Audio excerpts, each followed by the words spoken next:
Bonjour et bienvenue sur Tennis Route Actu. Je viens vous parler ce soir de tennis vous parler des perspectives de l'année 2015 puisque la saison de 2014 a été terminée depuis un petit mois avec la finale de la Coupe Davis remportée par la Suisse contre la France et la saison 2015 va reprendre le 4 janvier, c'est-à-dire dimanche, avec le tournoi de Brisbane en Australie, prélude du premier tournoi du Grand Chelem qui aura lieu aux alentours du 10-12 janvier, l'Open d'Australie. Donc en 2014, on a vu quelques petits bouleversements dans la hiérarchie du tennis mondial, puisque le Big Four, composé de Nadal, Djokovic, Murray et Federer, a un peu éclaté en plein vol, surtout Murray qui a disparu vraiment de la circulation. Federer s'est bien repris, mais il n'est plus au niveau d'antan, et Nadal et Djokovic ont quand même conservé leur rang, mais surtout ce que l'on observe, c'est que 2 des 4 tournois du Grand Chelem ont été remportés par d'autres joueurs que ces 4-là que je vous ai cités tout à l'heure, puisque Wawrinka a gagné l'Open d'Australie et Marin Cilic, le Croate, a gagné l'US Open. Et d'ailleurs, à l'US Open, il y avait 2 finalistes, Cilic et Nishikori, qui n'étaient pas membres de ce fameux Big Four de l'année 2012, par exemple, et un peu de l'année 2013, mais qui étaient des nouveaux arrivés dans la hiérarchie du tennis mondial. Donc pour l'année 2015, mes perspectives, alors pour moi, je vais vous parler de Nadal et Djokovic qui pour moi ont conservé leur rang en 2014, et aussi Federer qui a été une surprise. Mais Nadal et Djokovic qui approchent bientôt de la trentaine, hein, je crois que Nadal va avoir 29 ans et Djokovic va avoir 28. Alors ils ont prouvé tous les deux qu'ils étaient encore au top de leur forme, hein, puisque en cette année 2014, ils ont fait 2 finales de Grand Chelem chacun. Et chacun a remporté un tournoi. Nadal a gagné quand même Roland Garros et Djokovic a gagné Wimbledon. C'est un peu les 2 plus grands tournois du monde. Donc pour cette année, je les vois encore être au top en 2015. Je vois pas qui peut les empêcher de finir tous les deux au premier et au deuxième rang mondial. Nadal a eu beaucoup de blessures ces temps-ci, mais je le crois capable de se relancer et d'en avoir beaucoup moins de blessures pour cette année 2015. Djokovic, après la naissance de son enfant à l'automne, avait un peu décliné, mais il a fini l'année en boulet de canon avec son succès au Masters. Et je le vois encore nous faire une année 2015 au top. Le troisième larron en foire, si j'ai envie de dire, c'est Roger Federer. À plus de 33 ans, le Suisse est capable de tous les exploits, puisque cette année, quand même, il fait une bonne année. Il gagne 5 tournois cette année, donc, dont un Masters 1000 à Shanghai. Il fait une finale à Monte-Carlo, une finale à Wimbledon où il perd qu'en 5-7 face à Djokovic. Et il est encore en finale au Masters, pour enchaîner en plus sur une victoire en finale de la Coupe Davis, où il permet à la Suisse de remporter 2 points, dont un avec son comparse Stanislas Wawrinka. Donc Roger m'a étonné, parce qu'en fait, je le voyais décliner en cette année 2014, dans la droite lignée de son année 2013, mais il m'a bien fait mentir au vu de tout ce que je vous ai cité comme performance au cours de cette année 2014. Alors je sens qu'il a encore envie, malgré le poids des années, et alors certes, je ne le vois pas être là sur toute la durée de l'année 2015, et de ce fait, je le vois quand même reculer à la hiérarchie, enfin au rang mondial, parce que là pour l'instant il est deuxième mondial, mais je le vois reculer au 5e, 6e rang mondial, voire 7e rang mondial, parce que je pense qu'il va plutôt cibler ses tournois et faire un grand coup dans un grand chelem ou aller en finale d'un grand chelem. Je le vois peut-être gagner ou aller en finale d'un grand chelem encore cette année. Bon, sauf à Roland Garros où c'est vraiment un tournoi trop exigeant pour lui maintenant, et je ne le vois plus aller très loin dans ce tournoi-là. Sur terre battue qui puisait. Alors, dans cette année 2015, il y a plusieurs joueurs qui doivent confirmer. Alors, je vais vous en citer 5 pour moi. Donc, il y aura Wawrinka, Cilic, Nishikori, Raonic et Dimitrov. Alors, pour moi, Wawrinka, en remportant l'Open d'Australie en début d'année 2014, a touché, à mon avis, au point culminant de sa carrière. Je sens qu'il peut être encore dangereux pour n'importe quel joueur, pour peu qu'il le décide. Il a un peu, comment dire, des fils qui se touchent parfois dans son cerveau, et il peut dégoupiller à tout moment, et puis à tout moment il peut être irrésistible et être pratiquement intouchable même pour les meilleurs du monde. Donc dans ces conditions-là, sur surface dure, car je crois que c'est là où il est le plus dangereux, il est un outsider crédible, et je le vois bien, dès l'Open d'Australie, peut-être créer une surprise. En tout cas, il sera tenant du titre, et donc je l'attends de pied ferme dès le début de l'année. Alors en ce qui concerne Nishikori, le japonais, et Cilic, le croate, alors j'attends la confirmation de ces 2 joueurs, mais je ne les attends pas non plus confirmés, genre gagner des tournois du Grand Chelem. Je pense que ça a été ce ne sont pas des victoires qui, comment dire, qui sont des préludes à une gloire certaine ou à, comment dire, à une prise de position, une prise de pouvoir. Dans les 3 premiers mondiaux, je crois plutôt qu'ils ont bénéficié de circonstances où les gros étaient un peu fatigués. Et je ne les vois pas non plus gagner un tournoi du Grand Chelem, que ce soit Silic ou Nishikori l'année prochaine. Alors je me tromperai peut-être. Alors pourquoi? Parce que Silic est un joueur qui est un peu défaillant au niveau mental et qui est un peu tributaire de son service. Quant à Nishikori, lui c'est un peu l'inverse, il est léger au service, il est léger en puissance, mais il est bougrement endurant. Et je ne le vois pas gagner donc un tournoi du Grand Chelem, mais je les vois rester autour de la 8e, 9e place mondiale, un peu reculé. Voilà. Être présent dans les tournois, aller un peu loin, être des bons petits joueurs, mais je ne les vois plus être dans les 5 premiers mondiaux. Alors en ce qui concerne le dernier que j'ai cité, l'avant-dernier que j'ai cité, pardon, qui devrait confirmer, c'est Raonic. Alors là, j'admets qu'il a fait quelques progrès dans cette année 2014, mais pour moi c'est toujours qu'un service. Alors dans le tennis moderne, ça suffit peut-être pour aller très haut. Et d'ailleurs j'ai peur qu'il aille loin dans les tournois, mais je ne l'espère pas, parce que pour moi c'est ce genre de joueur qui va contre l'esprit du jeu et du tennis malheureusement, et donc je ne souhaite vraiment pas qu'il aille loin dans les tournois. Pour moi je m'emmerde, je me fais chier quand je regarde ce joueur jouer, donc j'espère qu'il ira pas très loin dans les tournois, mais j'ai bien peur qu'il y aille un peu loin malheureusement, si tant est en plus qu'il a fait encore d'autres petits progrès dans son jeu, car quand même c'est pas terrible à part le service. Alors le dernier qui doit confirmer, c'est pour moi le plus talentueux de tous. Il s'appelle Grigor Dimitrov, c'est un Bulgare, et celui-là il a tout d'un grand, et j'attends de lui, ni plus ni moins, qu'il gagne un Grand Chelem cette année, ou du moins, alors là vraiment c'est le minimum syndical pour lui, qu'il aille en finale d'un tournoi du Grand Chelem. Alors, on verra en fin d'année 2015, mais franchement, s'il n'est pas allé en finale d'un tournoi du Grand Chelem, je me suis trompé sur lui, parce que là vraiment, je l'en sens d'ores et déjà capable, à l'heure où je me parle, et je pense que cette année, en 2015, on va beaucoup parler du jeune Bulgare. Alors après, il y a toute une série de joueurs. Alors soit c'est des revenants, soit plutôt c'est des joueurs qui sont sur le déclin.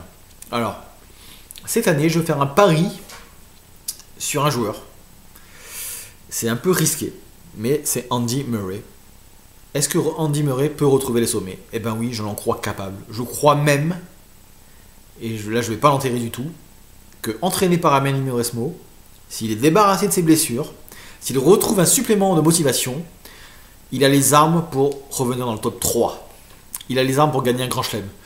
Et je vois son grand retour en 2015. Voilà, je parie sur Andy Murray. Parce que sa fin d'année était porteuse d'espoir. Parce qu'il est un nouveau coach. Parce qu'il ne peut pas faire plus mal qu'en 2014. Voilà, c'est mon pari de l'année. Je ferai un petit top 10 à la fin de ma petite vidéo là. Et vous verrez qu'il est très haut dans mon classement final de l'année 2015 selon moi. Alors après j'ai cité 2 joueurs, Berdych et Ferrer. Alors ces 2 joueurs je les vois sur le déclin. Berdych pourrait encore se raccrocher aux branches et finir autour de la 10e place. Mais je vois pas mieux pour lui. Et il y a beaucoup de joueurs qui sont soit meilleurs parce qu'ils sont déjà supérieurs à lui, et d'autres qui vont arriver et qui vont le dépasser. C'est pour ça que je ne le vois plus. Je le vois encore 10e mais pas plus haut. Alors pour le pouls, donc c'est David Ferrer. Alors lui je le vois carrément sortir du top 10 parce que j'ai vu en lui... j'ai vu qu'il avait vraiment... J'ai décelé chez lui, en 2014, une baisse patente de son niveau qui n'augure rien de bon pour l'exercice 2015. Et comment le dire, mais certes, c'est toujours un joueur qui est très pénible à jouer. Je pense que dès que ses adversaires voient sur le tableau le nom de David Ferrer contre eux, ils esquissent une petite grimace, on va dire, de prime abord. Mais je pense que cette fois-ci, ils se diront... C'est en cette année 2015 qu'il est prenable, qu'il n'est plus aussi fort qu'avant, et dans leur tête, ils se diront que c'est possible, et de se dire dans sa tête que c'est possible, c'est déjà un premier pas vers le succès. Donc pour moi, Ferrer va sortir du top 10 en cette année 2015, c'est une grosse information, mais c'est comme ça. Alors après, j'avais cité aussi notre ami Gulbis, Ernest Gulbis, le fou talentueux, mais pas sérieux. Quel talent ce type, quel talent. Mais quel manque de sérieux. Bref, ça me désole quand je vois un tel joueur qui se met pas au boulot et en foutant pas une. Ce mec est 13e mondial et il fait une demi-finale à Roland-Garros. Ça me fout en l'air. Ce gars-là avait vraiment le potentiel pour aller plus haut. Mais en même temps, le tennis c'est du mental, c'est du physique, c'est du talent, c'est dans la raquette, de la technique. Mais c'est aussi du mental. Et quand t'as pas le mental pour aller travailler, t'as pas le mental pour faire des sacrifices sur ta vie et toujours remettre du boulot, toujours être là, toujours travailler, être assidu à la tâche. Quand on n'a pas ça, même le plus talentueux ne peut pas accéder aux plus hautes places de la hiérarchie.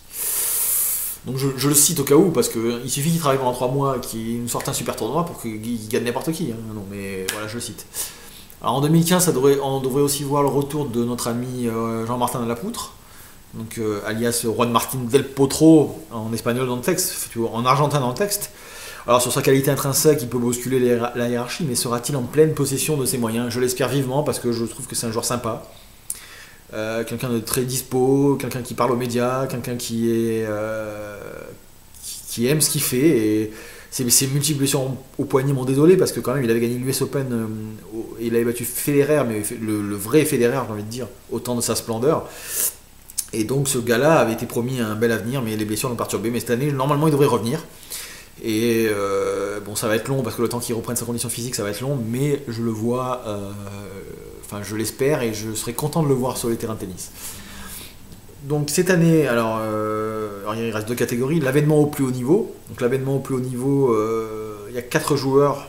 Alors je vais vous donner le nom de 4 joueurs dont j'attends l'avènement au plus haut niveau. C'est-à-dire que ces joueurs-là, actuellement, ils ont entre 18 et 22 ans. Ils sont classés entre la 50e et la 100e place mondiale. Et ces gars-là, normalement, cette année, sur leur talent majuscule, on va dire, ils devraient titiller le top 20 à la fin de l'année. C'est le pari que je fais en 2015. Donc ces 4-là, on regardera leur classement à la fin de l'année. Et s'ils ne sont pas entre la 20 et la 30e mondiale, 20e place mondiale, même je dirais entre la 15e et la 30e place mondiale, j'aurais perdu mon pari. Donc ces 4 joueurs sont Bernard Tomic, un Australien. Nick Kyrgios, alors comme son nom l'indique pas, c'est un Australien, mais qui est d'origine chypriote ou grecque, je sais plus. Et qui a fait sensation à Wimbledon cette année, en cette année 2014, en éliminant Nadal. C'est un gros serveur, un beau bébé, et qui ira loin, je pense. Ensuite, il y a Dominique Thiem, c'est c'est un Autrichien de 22 ans, qui a un talent monstrueux aussi, et qui a fait une bonne année, puisqu'il a fini à la 39e place mondiale, lui, pour le coup. Et donc, il est plus très loin de la 20e place mondiale. Je pense qu'il ira en cette année 2015. On parlera de lui, parce que je pense que c'est un joueur qui est capable d'aller assez haut. Ensuite, le dernier que je citerai, c'est Borna Koric. Alors lui, c'est le plus jeune d'entre tous, il a 18 ans. Lui aussi a battu Nadal en fin d'année dernière, dans un tournoi en salle, je ne me rappelle plus où c'était, mais à Bâle, ou je ne sais plus trop où. Et c'est un joueur qui a 18 ans, qui est croate, qui est 102e mondial actuellement, mais qui a un talent, mais alors, énorme. Je l'ai vu jouer, et j'ai de suite décelé chez lui un gros talent, et j'attends vraiment de voir, mais j'y crois. Et dès cette année pour lui, pour donc gagner, comme je le disais tout à l'heure, entre la 15e et la 30e place mondiale. Alors je finirai par les Français, et puis après par mon top 10 de l'année 2015, à la fin de l'année 2015 selon moi. Donc les Français, déjà je dis d'ores et déjà, et je l'annonce ici au effort, pour moi je ne crois plus en 2 joueurs, qui pour moi sont finis parce que physiquement ils ne tiennent pas le coup. Ils sont tout le temps blessés dès qu'ils enchaînent les matchs, et qui ont bientôt 30 ans. Donc c'est Tsonga et Gasquet, qui sont très faibles mentalement aussi. Ces 2 joueurs-là, Tsonga et Gasquet, qui pour moi vont entamer une lente érosion au classement ATP. Je ne les vois plus dans le top 20 à la fin de l'année. Je pense qu'ils seront entre la 25e et la 30e place mondiale à la fin de l'année. Voilà, c'est le pari que je fais. Le pari négatif, on va dire quand même. Gilles Simon a réalisé une bonne fin de saison 2014, le Niçois, et ce sera peut-être une de ses dernières bonnes années, mais je le crois capable de s'investir. Lui, je le crois assidu à la tâche, et je pense qu'il fera une bonne année sur le sérieux dont il fait preuve et dont il a fait preuve dans toute sa carrière. Donc pourquoi pas lui, autour de la 20e place mondiale. Je pense que c'est son seuil de compétence actuellement, même s'il a été déjà 8e mondial, même s'il a déjà fait le Masters, mais c'était déjà en 2004 ou en 2006 ou en 2008, je sais plus. En 2008, maintenant ça me revient, et c'était quand même il y a 6 ans. Et lui aussi il approche la trentaine, mais je vois pourquoi pas se maintenir autour de la 20-25e place mondiale, place qu'il occupe actuellement. Le dernier des mousquetaires français, parce que je parle vraiment des joueurs qui sont les mieux classés, hein, c'est Gaël Monfils. Alors impossible de faire un pronostic sur notre ami Gaël. Ce garnement est un très bon joueur, il n'y a qu'à voir son match monstrueux en finale de la Coupe Davis contre Federer. Mais comme d'hab, c'est un homme de coups, et non un homme de constance en fait. Un homme sur la durée. Et donc je me garderai très bien de faire un pronostic, mais bon, il faut toujours garder un petit œil sur lui. Et puis au moment où on l'attend vraiment le moins, c'est là qu'il va sortir comme un diable de sa boîte.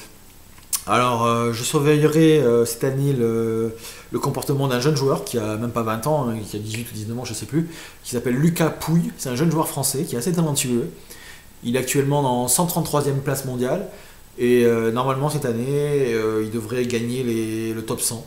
Voilà, et moi, pour lui, allez, je serais content s'il finissait autour de la 85e place mondiale. Je sais que c'est pas terrible, mais cette année, ça devrait être l'année où il rentre dans les tournois ATP, où il rentre dans les grands chelems. C'est l'année de l'apprentissage, en fait. Mais voilà, à mon avis, c'est un des plus grands talents français actuels. Certes, ça ne permettra pas d'aller dans les plus hauts sommets mondiaux, mais ce gars-là va être dans les meilleurs français. Je tiens à signaler aussi le retour du fantasque Benoît Paire, qui a été longuement blessé en 2014. Alors un peu d'animation et des spectacles sur le court de tennis, ça fait pas de mal, avec son caractère de feu.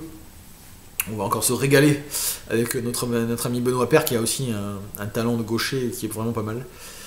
Et enfin, pour finir, j'aurai un œil sur mon petit Jérémy Chardy que j'aime bien, parce que c'est un joueur que j'apprécie, qui est autour de la 26e place mondiale. Voilà. Si cette année il pouvait nous gagner un ou deux petits tournois ATP, notamment en France, et nous faire un petit parcours dans un grand chelem, pourquoi pas là en quart de finale ou quelque chose dans ce genre-là, eh ben, ça serait une bonne année pour lui. Mais après, je le sens, il est limité par son tennis, hein, mais ça reste un bon joueur du top 30, on va dire. Alors justement, en parlant de top, donc le top 10 à la fin de l'année 2015, tel que je le vois par rapport à tout ce que je viens de vous dire, voilà mon top 10 à la fin de l'année tel que je pense qu'il sera, et c'est un prono, hein, c'est un pronostic, et on verra à la fin si j'ai été proche ou pas de ce pronostic. Alors en 1, je vois Djokovic finir numéro 1 mondial à la fin de l'année 2015, 2, Nadal, 3, Murray, et là c'est la surprise, c'est le pari que je fais. 4, Dimitrov sur la valeur intrinsèque, son talent pur, et je l'attends plus haut. 5, Raonic à mon grand désespoir, comme vous l'avez pu le noter, un gros serveur, mais comment ne pas mettre un gros serveur à la 5e place mondiale. 6, Federer, pas parce que je pense qu'il va encore un peu décliner, mais je crois qu'il va plus axer sa préparation sur des coups ponctuels. Et donc ça va le faire mécaniquement en fait, un peu reculer au classement. 7, Wawrinka, lui aussi je le crois pouvoir bien débuter l'année à l'Open d'Australie. Après, il aura des points à défendre quand même pas mal au début de l'année, donc il pourrait reculer et se maintenir autour de la 7e place. 8, Silic, 9, Nishikori, parce que ces deux-là, je pense qu'ils ont été un peu au-delà de leur seuil de compétence à l'US Open 2014, mais peut-être que je me trompe. Et enfin, à la 10e place, Berdych, parce que je vois pas d'autres joueurs rentrer dans cette 10e place. J'aurais bien vu Gulbis, mais malheureusement, il est trop fantasque pour le mettre là. Et Berdych me semble pas en déclin complet. Il sera en lente déclinaison, on va dire. Voilà, c'est tout pour aujourd'hui. Je me délecte d'avance de la saison 2015 qu'on va vivre ensemble sur Tennis Foot Actu. Et ça commence dès le 4 janvier par le tournoi de Brisbane, préambule de l'Open d'Australie, le premier tournoi du Grand Chelem qui se déroulera en janvier. Et bien, je vous souhaite une agréable soirée et puis à très bientôt sur Tennis Foot Actu.